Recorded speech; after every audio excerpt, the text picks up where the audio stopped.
Hello folks, and welcome back. We are here to carry on with chapter 3 and 4 of The Withered Arm, and I'm not really sure what he wants. What do you want? Meow. Oh, you're fine. You've got food. You're good to go. Why don't you find a spot to sleep? So chapter 3 and 4 of The Withered Arm. So, I don't think there's much to talk about before we just head right back into it, other than, as usual, thanks for watching the video, and I hope you enjoy the story. I'm just looking to see what the cat... He's licking himself, so I'm going to assume that everything is fine. So here we go, chapter 3, A Vision. One night, 2 or 3 weeks after the bridal return, when the boy had gone to bed, Rhoda sat a long time over the turf ashes that she had raked out in front of her to extinguish them. She contemplated so intently the new wife, as presented to her in her mind's eye over the embers, that she forgot the lapse of time. At last, wearied by her day's work, she too retired. But the figure which had occupied her so much during this and the previous days was not to be banished at night. For the first time, Gertrude Lodge visited the supplanted woman in her dreams. Rhoda Brooke dreamed, since her assertion that she really saw before falling asleep was not to be believed, that the young wife, in the pale silk dress and white bonnet, but with features shockingly distorted and wrinkled by age, was sitting upon her chest as she lay. The pressure of Mrs. Lodge's person grew heavier. The blue eyes peered cruelly into her face, and then the figure thrust forward its left hand mockingly, so as to make the wedding ring it wore glitter in Rhoda's eyes. Maddened mentally and nearly suffocated by pressure, the sleeper struggled. The incubus, still regarding her, withdrew to the foot of the bed, only, however, to come forward by degrees, resume her seat, and flash her left hand as before. Gasping for breath, Rhoda, in a last desperate effort, swung out her right hand, seized the confronting specter by its obtrusive left arm, and whirled it backward to the floor, starting up herself as she did so with a low cry. "Oh, merciful heaven," she cried, sitting on the edge of the bed in a cold sweat. "That was not a dream. She was here." She could feel her antagonist's arm within her grasp, even now, the very flesh and bone of it, as it seemed. She looked on the floor whether she had whirled the spectre, but there was nothing to be seen. Rhoda Brooke slept no more that night, and when she went milking at the next dawn, they noticed how pale and haggard she looked. The milk that she drew quivered into the pail. Her hand had not calmed even yet, and still retained the feel of the arm. She came home to breakfast as wearily as if it had been supper time. What was that noise in your chimmer, mother, last night?" said her son. "You fell off the bed, surely." "Did you hear anything fall off? At what time?" "Just when the clock struck 2.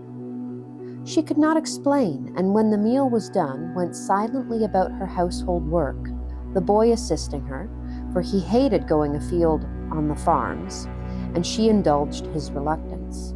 Between 11 and 12, the garden gate clicked, and she lifted her eyes to the window. At the bottom of the garden, within the gate, stood the woman of her vision. Rhoda seemed transfixed. "Ah, she said she would come," exclaimed the boy, also observing her. "Oh, are you mad because you can't lay there? Here. There. Now there's space. Now there's space for a kitty."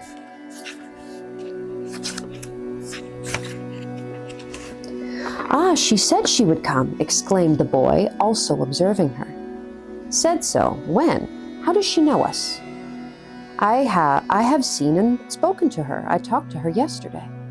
"I told you," said the mother, flushing indignantly, "never to speak to anybody in that house or go near the place." "I did not speak to her till she spoke to me, and I did not go near the place. I met her in the road." What did you tell her?" "Nothing. She said, 'Are you the poor boy who had to bring the heavy load from the market?' And she looked at my boots and said they would not keep my feet dry if it came on wet because they were so cracked. I told her I lived with my mother and we had enough to do to keep ourselves, and that's how it was. And she said then, 'I'll come and bring you some better boots and see your mother.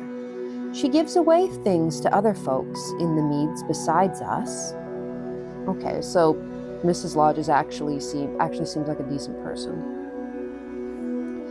Mrs. Lodge was by this time close to the door, not in her silk as Rhoda had seen her in the bedchamber, but in a morning hat and gown of common light material, which became her better than silk. On her arm she carried a basket. The impression remaining from the night's experience was still strong. Brooke had almost expected to see the wrinkles, the scorn, and the cruelty on her visitor's face. She would have escaped an interview had escape been possible. There was, however, no back door to the cottage, and in an instant the boy had lifted the latch to Mrs. Lodge's gentle knock. "I see I have come to the right house," said she, glancing at the lad and smiling, "but I was not sure till you opened the door."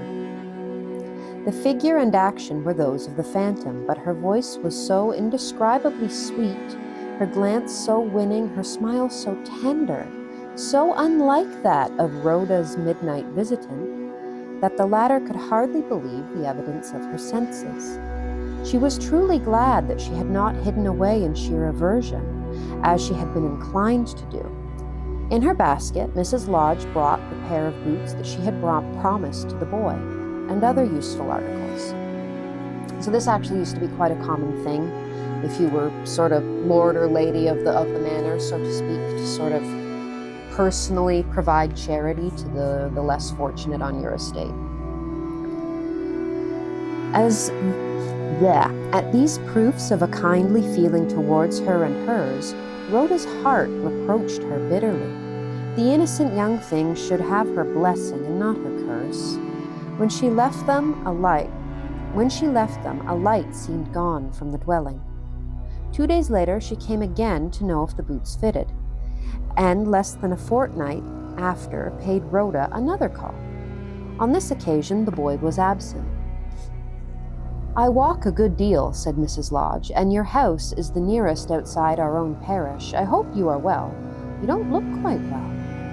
Rhoda said that she was well enough, and indeed, though the paler of the two, there was much more of the strength that endures in her well-defined features and large frame than that of the soft-cheeked young woman before her. The conversation became quite confidential as regarded their powers and weaknesses. And when Mrs. Lodge was leaving, Rhoda said, "I hope you will find this air agrees with you, ma'am, and not suffer from the damp of the water meads." The younger one replied that there was not much doubt of her general health being usually good. "Though now you remind me," she added, "I have one little ailment which puzzles me. It is nothing serious, but I cannot make it out." She uncovered her left hand and arm, and their outline confronted Rhoda's gaze as the exact original of the limb she had beheld and seized in her dream. Upon the pink round surface of the arm were faint marks of an unhealthy color, as if produced by a rough grasp. Rhoda's eyes became riveted on the discolorations. She fancied that she discerned in them the shape of her own 4 fingers. "How did it happen?" she asked mechanically. "I cannot tell," replied Mrs. Lodge, shaking her head. "One night when I was sound asleep, dreaming, I was away in some strange place. A pain suddenly shot into my arm there and was so keen as to awaken me. I must have struck it in the daytime, I suppose, though I don't remember doing so." She added, laughing, "I tell my dear husband that it looks just as if he had flown into a rage and struck me there. Oh, I dare say it will soon disappear." Yes, on what night did it come? Mrs. Lodge considered and said that it would be a fortnight ago on the morrow. When I awoke, I could not remember where I was, she added, till the clock striking 2 reminded me.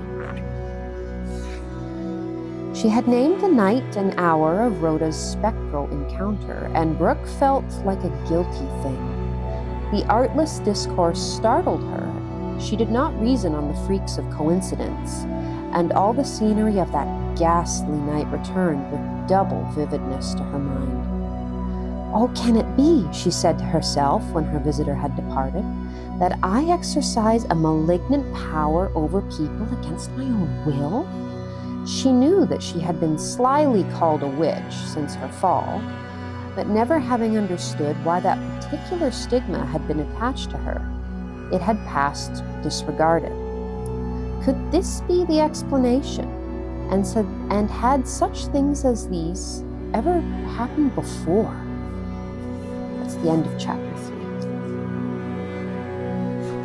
Now we have chapter 4, a suggestion. The summer drew on, and Rhoda Brooke almost dreaded to meet Mrs. Lodge again, notwithstanding that her feeling for the young wife amounted well nigh to affection. Something in her own individuality seemed to convict Rhoda of crime, yet a fatality sometimes would direct the steps of the latter to the outskirts of home smoke whenever she left her house for any purpose other than her daily work. And hence it happened that their next encounter was out of doors. Rhoda could not avoid the subject which had so mystified her, and after the first few words she stammered, "I hope your arm is well again, ma'am?" She had perceived with consternation that Gertrude Lodge carried her left arm stiffly. "No, it is not quite well. Indeed, it is no better at all. It is rather worse. It pains me dreadfully sometimes." "Perhaps you had better go to a doctor, ma'am." She replied that she had already seen a doctor. Her husband had insisted upon her going to one, but the surgeon had not seemed to understand the afflicted limb at all. He had told her to bathe it in hot water, and she had bathed it, but the treatment had done no good. "Will you let me see it?" said the milkwoman. Mrs. Lodge pushed up her sleeve and disclosed the place, which was a few inches above the wrist. As soon as Rhoda Brooke saw it, she could hardly preserve her composure. There was nothing of the nature of a wound, but the arm at that point had a shriveled look, and the outline of the 4 fingers appeared more distinct than the former time. Moreover, she fancied that they were imprinted in precisely the relative position of her clutch upon the arm in the trance, for the first finger towards Gertrude's wrist and the 4th towards her elbow. What the impress resembled seemed to have struck Gertrude herself since their last meeting. "It almost looks like finger marks," she said, adding with a faint laugh. "My husband says it was as if some witch or the devil himself had taken hold of me there and blasted the flesh." Rhoda shivered. "That's fancy," she said hurriedly. "I wouldn't mind it if I were you." "I shouldn't so much mind it," said the younger with hesitation, if I hadn't a notion that it makes my husband dislike me. Pardon me, let me try that again. "I shouldn't so much mind it," said the younger with hesitation, if I hadn't a notion that it makes my husband dislike me. No, love me less. Men think so much of personal appearance." "Some do, he for one." "Yes, and he was very proud of mine at first." "Keep your arm covered from his sight." "Ah, he knows the disfigurement is there." She tried to hide the tears that filled her eyes. "Well, ma'am, I earnestly hope it will go away soon."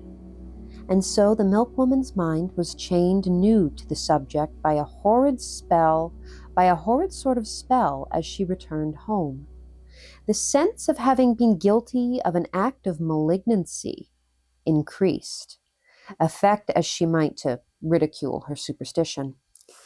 In her secret heart, Rhoda did not altogether object to a slight diminution of her successor's beauty, but by whatever means it had come about, but she did not wish to inflict upon her physical pain. For though this pretty young woman had rendered impossible any reparations which Lodge, which might have made, oh my gosh, I cannot read.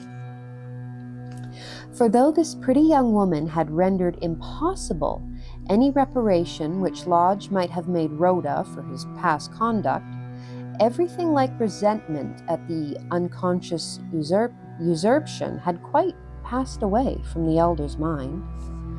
If the sweet and kindly Gertrude Lodge only knew of the scene in the bedchamber, what would she think? Not to inform her of it seemed treachery in the presence of her friendliness, but tell she could not of her own accord, neither could she devise a remedy.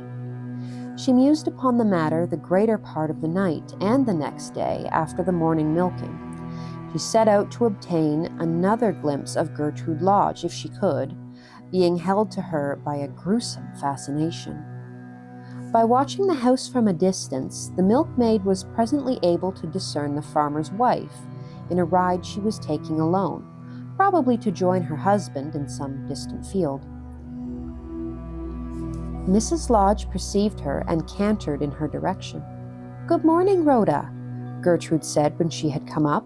"I was going to call." Rhoda noticed that Mrs. Lodge held the reins with some difficulty.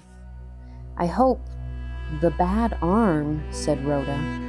"They tell me there is possibly one way by which I might be able to find out the cause, and so perhaps the cure of it," replied the other anxiously.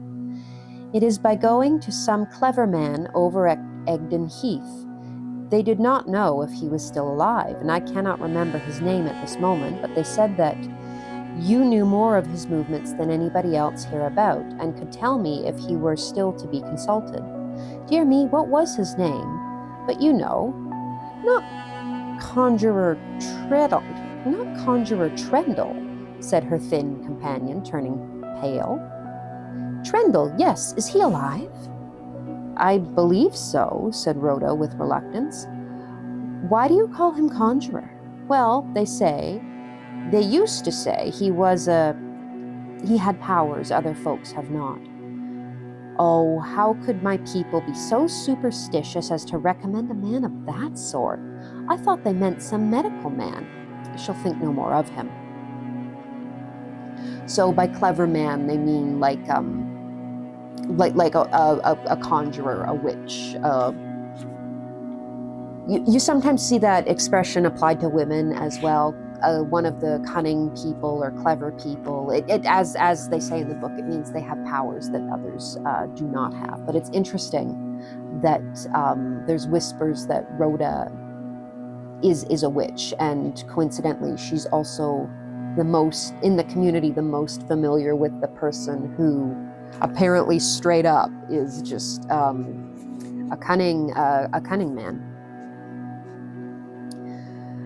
Rhoda looked relieved, and Mrs. Lodge rode on. The milkwoman had inwardly seen, from the moment she heard of her having been mentioned as a reference for this man, that there must exist a sarcastic feeling among the workfolk, that a sorceress would know the whereabouts of the exorcist. Yeah, there we go. They suspected her then. A short time ago, this would have given no concern to a woman of her common sense, but she had a haunting reason to be superstitious now, and she had been seized with a sudden dread that this conjurer Trendle might name her as the malignant influence which was blasting the fair person of Gertrude, and so lead her friend to hate her forever and to treat her as some fiend in human shape. But all was not over. 2 days after, a shadow intruded into the window pattern thrown on Rhoda Brooke's floor by the afternoon sun. The woman opened the door at once, almost breathlessly. "Are you alone?" said Gertrude. She seemed to be no less harassed and anxious than Brooke herself. "Yes," said Rhoda. "The place on my arm seems worse and troubles me," the young farmer's wife went on. "It is so mysterious. I do hope it will not be an incurable wound. I have been thinking of what they said about Conjurer Trendle. I don't really believe in such men, but I should not mind just visiting him from curiosity, though on no account must my husband know. Is it far to where he lives? Yes, 5 miles, said Rhoda backwardly, in the heart of Egdon. Well, I should have to walk. Could you not go with me to show me the way, say tomorrow afternoon? Oh, not I, that is, the milkwoman murmured with a start of dismay. Again, the dread seized her that something to do with her fierce act in the dream might be revealed, and her character in the eyes of the most useful friend she had ever had be ruined irretrievably. Mrs. Lodge urged, and Rhoda finally assented, though with much misgiving. Sad as the journey would be to her, she could not conscientiously stand in the way of a possible remedy for her patron's strange affliction.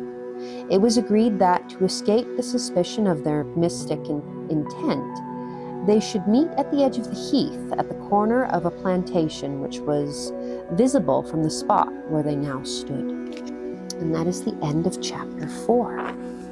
So it got dark in here.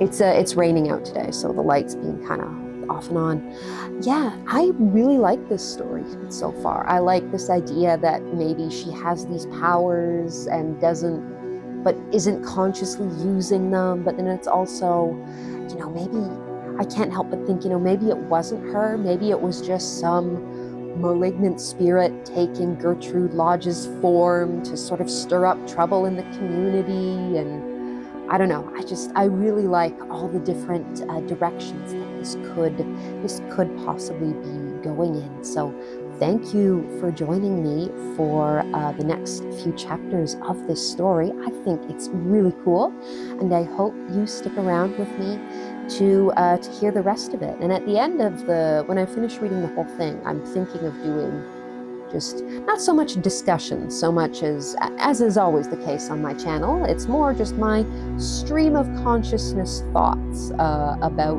the story and what happens, and maybe my take on things. So thank you for choosing to spend some time with me here today. I hope you're enjoying The Withered Arm so far, and until we hang out here on the channel again, I hope you and your loved ones are safe and well, and goodbye for now, folks.